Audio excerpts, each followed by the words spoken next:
Okay, welcome to the course on homiletics. We are approaching lesson 11 and we're going to begin talking about the divisions of the sermon. Let's first look at the definition of division. The divisions are the main sections of an orderly sermon. Okay, so they're the main sections of an orderly sermon. So what we're going to see is that you're going to have your main divisions and you're going to have your subdivisions. So you have probably seen this laid out time before. Your pastors, have taught. You've seen their outlines. Today with the modern technology, we either have them up on screens or we have them come up on the screen that you are viewing, whether it's on TV or whatever. A lot of times we do things like that, and you're going to see their points. So you're going to see, he's going to start off with his title, the text that he's using, his introduction. You're going to have the idea of what he's talking about. And then now what is happening is now he's going to have point number one.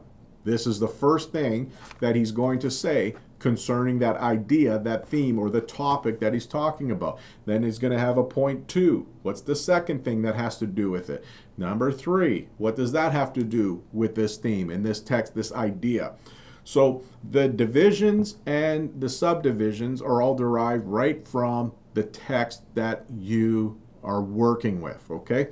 So let's go through this again. So definition, the divisions are the main sections of the orderly sermon, okay? So this is how your message is going to be divided up and what you're going to say. Each point is going to say something concerning your theme, your topic. Second thing here. The values of the divisions. The value of the divisions to a preacher. That's the first thing we're going to look at. So how does this benefit the preacher? Number one, divisions promote clarity of thought. They help you out as you are preaching. These are very important. This is why you want to have this laid out. If you're just preaching off the top of your head, you have no outline, and you're just going to say whatever you want to say, it may be hard to structure your thoughts. What this is going to do is you make your outline and you have the points. It's going to help you to keep your thoughts clear, structured, and in order, in an orderly manner, in a progressive manner, okay? So if a sermon, so we're talking about divisions promote clarity of thought, number one, right? The value of the divisions to a preacher. How is it valuable to a preacher? Number one, divisions promote clarity of thought. If a sermon is to be properly constructed, it cannot be built on vague ideas, indefinite expressions. On the contrary, the thought structure must be so distinct and precise that the meaning of each point must be perfectly clear to the audience at the moment each division is announced. Okay, so it has to be clear. Has to be clear as to what is this point about? What is it saying about the theme? Okay, it's going to help you present the sermon. It's going to help your hearer grab the understanding of what is being said, okay? So it needs to be precise, okay? And then, moreover, the discipline of arranging preaching material in an organized structure drives the preacher to state his thoughts distinctly and clearly, okay? So it helps him to get his thoughts through, to get his points through to the people, and it helps him to stay on track, okay, and sort out his thinking. He knows where he's going. He knows what he's talking about in the first point. He knows what the second point is going to lead to, what the third point is going to lead to, and it all just flows together in an orderly manner, okay? So the message also in the mind of the sermonizer when it has been arranged in proper order. So it helps, you get it in your head. It helps you to know where you're going, okay? So this is how it's important. It promotes clarity of thought. It helps you to think through. It helps you to stay focused as you are preaching the message. Number two, divisions promote unity of thought. So unity is essential to sermon construction. Outlining a sermon tends to unify it in the preacher's attempt to organize it under various headings. Okay? So you're again, sticking to that main idea, that theme, but now your divisions, your points are what does the text say about the theme? So you state them, okay? And they're going to be stated in an orderly fashion. They're all going to be united. They're not all going to say the exact same thing, but they're all going to deal with the same theme, okay? The same subject. And so then it's going to help you to bring unity into that message. Each one is going to lead into the other, and it's going to work together towards bringing the truth, okay? Fulfilling that proposition statement, okay? That big theme, the thrust, the theme, the idea you want to get through to your people. So it helps the thoughts of the preacher to flow because he has constructed the sermon in a unified manner, okay? So again, you're not going to get confused about what you're talking about. You're going to know what you're talking about because you're flowing from one point to another. It all works together, okay? Let's see. So that was the value of the divisions to the preacher. So it promotes clarity of thought, promotes unity of thought, okay? So it helps you to think through. It helps you to stay focused and carry on through that message to make sure that that theme is just flowing. The idea of that sermon is all coming together and working together. Now, there is a value also to the congregation, and that's what we're looking at now, the value of the divisions to the congregation. So it benefits the preacher, but it's also going to benefit the congregation. So the first thing, divisions make the main points of the sermon clear. It is easier for a person to listen and follow a message when the main points of the message are clearly stated. As the preacher announces one point to the next, the listener is able to recognize the relationship of one point to the other. Okay? And it just clearly states it to them. As you preach, your subject, okay? You present your subject, and each point flows and states what you're saying about that subject. Okay, so it helps them. It makes the sermon clear to them. They understand what you are talking about. Okay? The second thing, divisions assist the memory in recalling the main divisions of the sermon.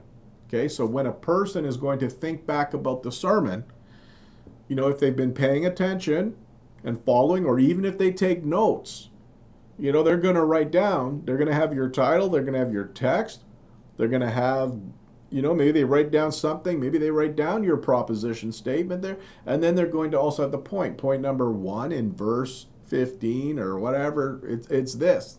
In verse 16, it is this. In verse 17, it's this. And then there's these clear statements that are laid out for them that help them remember concerning that point, that topic, and that theme, okay? So they assist the memory in recalling the main divisions of the sermon. How many times do people say that they were blessed by the sermon, but if they were asked to recall the content of the sermon, they have a hard time? Well, if we clearly state the divisions, it will help them remember. Okay? That's the point of making these. So this is the point of making these divisions. Okay?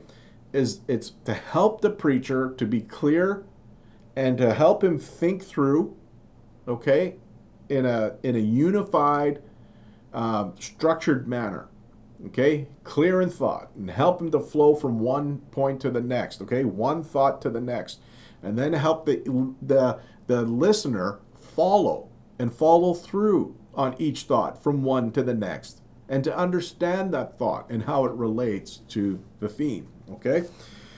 Now, what we're going to talk about here is principles for the main divisions of the sermon. So here's the principles on how you want to make up these divisions. And I know that this is an area that a lot of you want to learn, okay? Because now, how do I figure out how to make these divisions? How do I know how to make these divisions, okay? And again, it's going to come with practice, okay?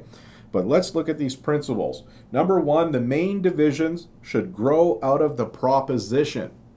Okay, what was that proposition? We talked about that in the last lesson. Okay, so the proposition has to do with the theme. It's the big idea of the sermon. So the main divisions should grow out of the proposition. So with each division contributing to the element of the proposition, the theme. Okay, so again, think about that. Each division contributes to the element of the proposition, to the element of the big idea, of the theme, the point that you're trying to get across, what's being said. So each division is going to say something important about that theme. Okay, it all is going to point to that. It's going to say something about what you are talking about. Just as the proposition is the gist of the sermon, the main divisions are the unfolding or the main development of the proposition. Okay, so just as the proposition is the gist of the sermon, because everything's revolving around it, it's the one statement that says what the whole sermon is about. The main divisions are the unfolding or the main development of the propositions. Okay, so this will help you think this out.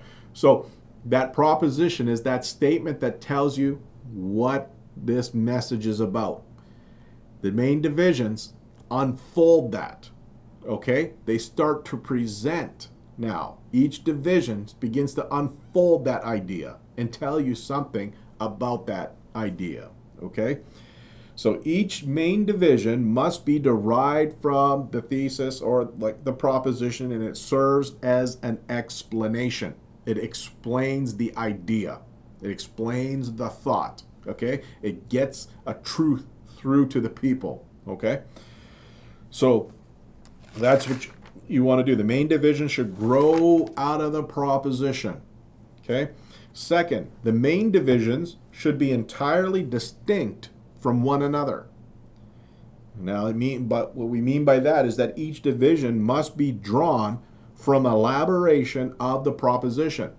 Again, each division must be drawn from an elaboration of the proposition. Okay? But each division must be distinct from the other divisions. They must not overlap each other. Okay? So each division, in other words, okay, it's going to elaborate on the theme, the big idea, but each statement is going to say something about it. It's going to be distinct from the other one. Okay? It's not going to say the same thing, the exact same thing. It's going to give you another thought concerning that. Okay? It's going to give you, it's going to elaborate on it even more. So one point is going to say this about that theme. This next point is going to say this about that theme. Okay? It's going to be distinct from one another. Okay? Number 3, main divisions should be arranged in some form of progression. Okay? Main divisions should be arranged in some form of progression. Each division should bring a progression of thought. The order of the divisions will be dependent on the various factors, but some form of progression is necessary. Okay? So again, what we had said earlier was those divisions are going to help the preacher, okay, to have clarity of thought, but then also to have unity throughout his message. Okay? But again, each point isn't going to say the exact same thing. Each point is going to reveal something or bring out a further truth or elaborate on that main theme. But it's going to carry through. One point, it's going to give you this. Next point is going to give you this. And so what it does is it flows, okay? It's going to be in a progressive manner. It's going to cause you to move forward, to progress, to understand more truth. Okay? It builds on one thought from another thought to another thought. Okay? It's progressive. It's carrying you through to get you to full understanding of that message and that theme from that text and all that text wants to say. Okay? So each division should bring a progression of thought, and the order of the divisions will be dependent on various factors, but some form of progression is necessary. So you want your flows, your thoughts to flow, okay, from one point to the next. Each one is elaborating and bringing out another truth, saying something a little bit more about the theme, okay? Number 4, when the proposition needs validation of proof, okay? So this is a statement. So if the statement that you've made in your proposition is something that needs proof, then that proof should be in that text, and then it'll be brought out and it'll support that idea. So the main division should defend the stance taken in the thesis. Okay? It should support what you said. Shouldn't contradict it. Okay? It should go back and affirm that truth that you have made, that statement, that idea, that theme, or that whatever statement you have made, that declarative statement is true. It needs to support that. Okay? So if you were to say, I'm just saying this off the top of my head, that God hears the prayers of his people, okay? God hears the prayers of his saints or something, then if that text should have proof in it somehow that God does hear, okay, the prayers of his people, okay? It supports it. It supports that idea. God loves the sinners, okay? Well, there should be something in that text that is pointing to that. Okay, it supports it. It defends it. Okay. Number 5, each main division should contain a single idea. By limiting each major division to a single thought, it becomes a unit in itself, and everything else under the division will gather around its one basic concept. Okay, so these divisions are. Think about it this way. They're each thoughts in themselves. So now what you have to do is you have to work in the text. When you take your verses, you're going to read them over and over again. You take that section of scripture that you're working with, you read it over and over again. And what you will do is you'll find out, again, the theme. What is it talking about? If it's humility, then we know, okay, humility is what's being spoken of in here. Then you start to see, okay, what is it saying about humility? And you'll get one statement that on humility. Oh, it says this about humility. Okay? Number 2, there's another thought here that it says on humility. So that becomes my second point. You see there's a progression in thoughts. Okay? It's not the same thought, but it's saying something else. Now, there was a paper that I had given you. I don't know if I have it here on my desk, but I gave it to you guys last week. Yeah, I don't see it here. But these structure words, these connecting words. Oh, I have it down on my shelf over there. But you're going to go through there, and you're going to see these connecting words, okay? So, as an example, the word end, okay? So if there's a statement that is made, okay, then it says you are to pray and fast, okay, and obey, let's just say, okay. So now what do you have? You have 3 statements in there. So that end is connecting you to another action, right? First one was prayer. The second one was fast. The second one was obey. Okay, for example. Now, that shows you the 3 divisions. There's 3 ideas there. Okay? So, I'm just making this up, people. Okay? So, the Lord commands us to whatever. Okay? So, prayer. Number 1, pray. Number 2, fast. Number 3, obey. Okay? And then what you're going to do, just for an example, is you're going to work within that. You're going to bring that thought. Okay? Why is it that the Lord, or, whatever it is, you're going to work within that text. What is he saying about in prayer there, and the fasting, and why were these 3 connected and important? How do they relate to what we're talking about? So, it might have been a poor example, but you're going to work within that text, okay? And you find the main ideas. And each one of those ideas is going to say something about the main idea. And they're going to be distinct. Each one of them is going to be a single idea in itself. Okay? So we have one theme, but there could be 2, 3, 4 different ideas that have to do with that text, okay, with that single theme. There could be 3 things, 4 things that are said about that idea in that text. And so those are going to become your main divisions, okay? And so each one has to have a single thought. So when you have those divisions now laid out, you know what those major ideas are in that text. Now you're going to deal with each one of those. They're going to have a single thought, and it becomes a unit in itself. So number one, here's my major point. This is what I say about this major point and how it relates to the big idea. Number two, here's the second thought concerning this. And now I'm going to put what and how this point relates to that main idea again. Number three, here's a third thought that's in this text concerning this main idea. And I'm going to present what it says. Okay? But it's all going to relate together into that one theme. Okay? The sixth thing is the main division should be stated clearly, with each division related to the transitional sentence to unify or express the big idea. Each division should be stated so that its meaning is immediately understood by the congregation. And once you get their attention, you want to maintain it. So again, you have your big idea, you have your proposition statement, you know what you've given them. This is the gist of the message. This is what it's about. Your point number one is clearly stated, relates to that proposition, to that idea. Okay? It keeps their attention. Okay? So it keeps relating back to that big idea, that proposition. So number one, this is what it says about this. Okay?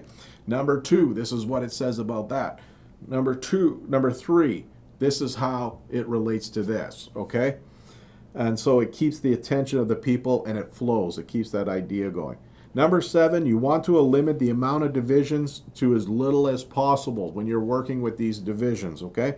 No division should be omitted that is necessary to develop the proposition, okay, to the development of the proposition. But we have to be careful to not introduce any unnecessary divisions in the outline. Now, you know, sometimes you can get crazy with this, okay? Because what you're going to have is you're going to have your divisions, your main divisions, like I said, your number one, your number two, your number three. But then you can have subdivisions under there. Number 1A, number 1B, number 1C. And then there could even be divisions under those subdivisions. 1A, number 1, number 2. 1B, number 1, number 2. And then now you've got tons of divisions and points there, okay? And you know, when I first started expository preaching, I had a lot of divisions, okay? Number 1, number 2, number 3, and I had A, B, C, and all this underneath each one. But then, you know, if you have too much, okay, you got way too many points. Now, as I've done this and worked at this, I thought, you know what, divisions are good. Divisions help people to follow and understand, but if you've got too many of them, it becomes too much, okay? So then what I began to do is I began to simplify my system a lot more. I limited more of my divisions. I brought out what needed to be brought out in that text and in that theme and what I wanted to say about it and what that text was saying about it. And I tried, and then what I did was I limited my divisions. Okay, now I wasn't going 1 A, B, C, D, 2 A, B, B, C, D, and all this kind of stuff, and just crazy amount. And you're ending up with 12 divisions in a sermon. You know, now I'll do 1, 2, and 3, and maybe I just won't even do the A, B, C, and lay it all out for them. But I deal with those thoughts as I go through it. Okay, because the divisions help those subdivisions also support the main division and push through those further ideas and what's being said about those main divisions, which I'll get to more in a moment. But you can end up with having so many, and it becomes really methodical. It becomes really almost robotic, and you know, when you're presenting a sermon to the people, like again in a seminary and stuff like that, you may want lots of points and, you know, just throwing people because you're teaching, you're in a classroom. But when you're presenting a sermon to a message to people, you want to also present it in a way in which it's clear to them, the points are there, but it's also in a simple way in which they could easily receive it. So you got to be careful that we should limit the divisions.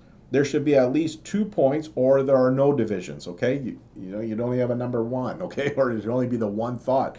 But the number of points depend upon the text, okay? And how that text is broken up, okay? So again, you want to make sure that those thoughts are getting through, but you don't want too many at the same time, okay? I'll deal with the subdivisions in point 9. Let's go to point 8 here. Number 8, the sermon plan should be presented with variety from week to week.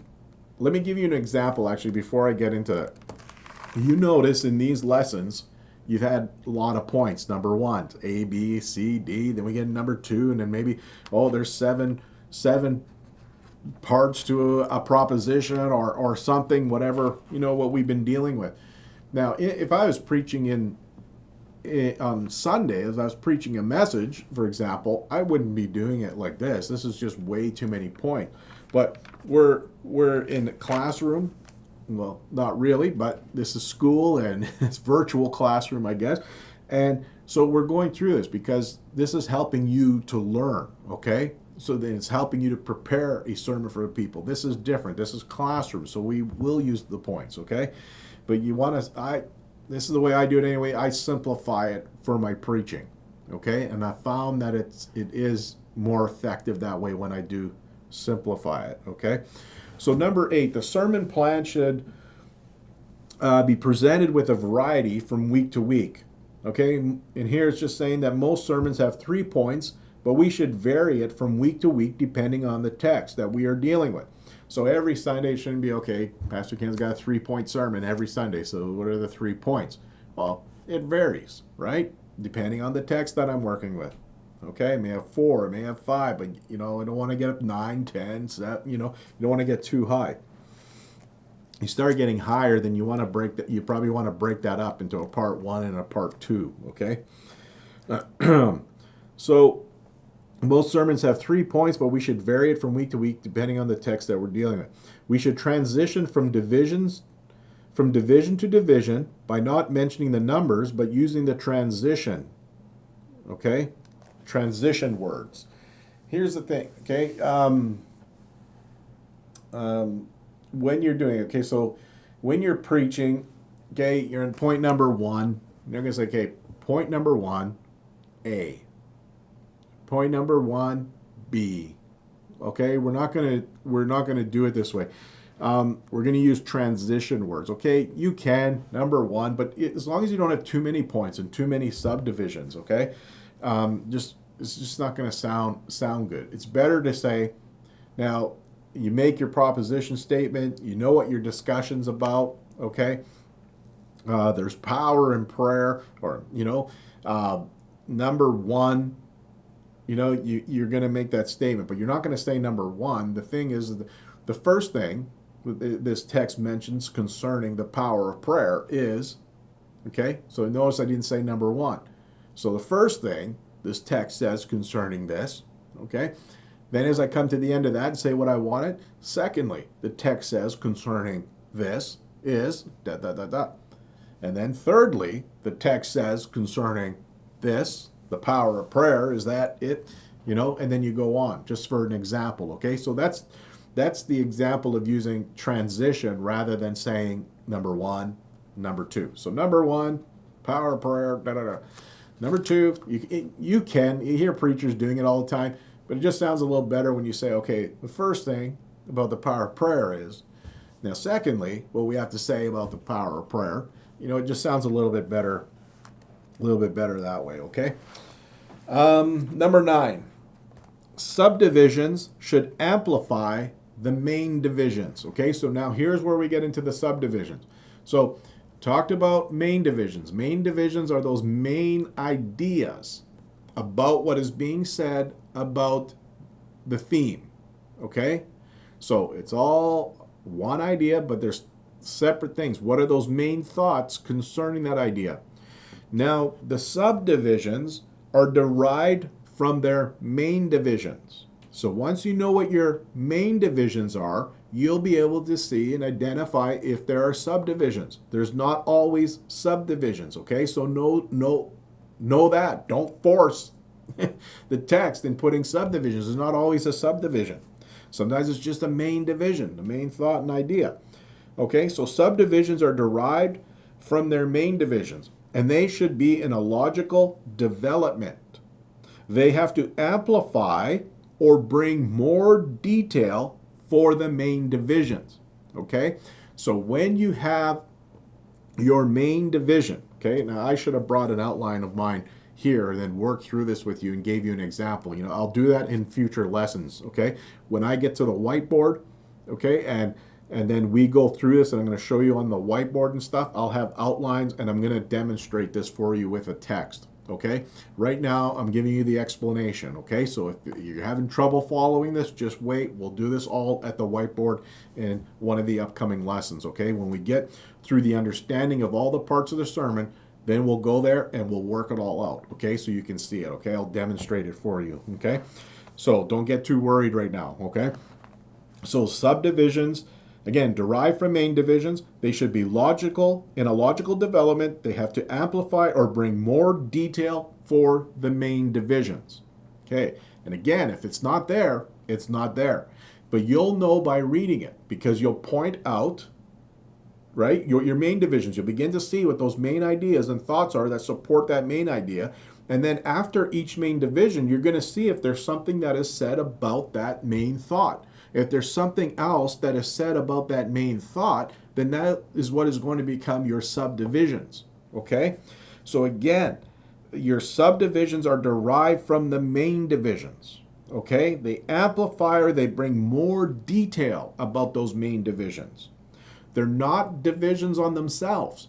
They support the main division. They say something about that main division. So number one, A and B are going to give more information about number one. Okay? Because if they were main thoughts on their own, then they would become number two, number three, not A and B under number one. Okay? I hope you understand what I'm saying. The thought of the subdivision has to support or bring more information about the main division. So point number one, A. A is going to bring out more information about number one. B is going to bring out more information about number one. Okay? And then I'll have a next main thought, number two. And if there's subdivisions there, then it'll be 2A. 2A, A is going to support number two and bring out more information concerning that. Okay? So the subdivision should also be limited. If you have too many points, you're going to lose your audience. If you have 3 main divisions and 3 subdivisions, so it's 1, 2, 3 with an A, B, and C in each one of them, now what do you have? You have what? You're going to have 9 points, okay? Or if you have 3 main divisions and 3 subdivisions each, you now have 9 points. So you have to be careful that it doesn't go too high, okay? And actually, you're going to have more than that, okay? 3 subdivisions, okay? In 3 points, that's 9 subdivisions itself. Then with those 3 main ones, what do you got? You got 12 total points, okay? That's a lot, okay? Now think about somebody who's sitting there listening to that. 1A, 1B, 1C, 2A, 2B, 2C, 3A, 3B, 3C, and then depending upon how much you talk about each one, I mean, that's a lot to take in. So you could lose your crowd. So that's why, for myself, I've simplified my system a lot so it's not so methodical. There's not so many points. And I like to just have everything run smooth. One thought, right, it just flows right from the next thought, okay? So that is something that you need to practice. That is something that you'll get better at all the time. And it takes work, okay? But these subdivisions are, again, the main idea, okay? What the text is saying about the theme, okay? These are the main points about that theme. So each one carries a thought about the theme. I hope that makes sense to you. And as I said, don't panic, don't worry about it, because future lessons, once we get through all these divisions, these parts of the sermon, we're going to go to the whiteboard, and then I'm going to write it all out there, and then I'm also going to demonstrate it for you. Okay? So I hope that's giving you some understanding. At least with this, you can rewind, you can go back, you can go through it again. But I think when we get to that whiteboard, then when we bring all this stuff together, is really going to help you. So in lesson 12, we'll be getting into the discussion, which is the main, the body of your sermon, where is all the information of your sermon. We'll get into illustrations and things like this, and application, conclusion, and all that, and then that's when we'll start working on this, putting this all together for you, okay? So thanks for joining me again, and we'll see you for lesson 12.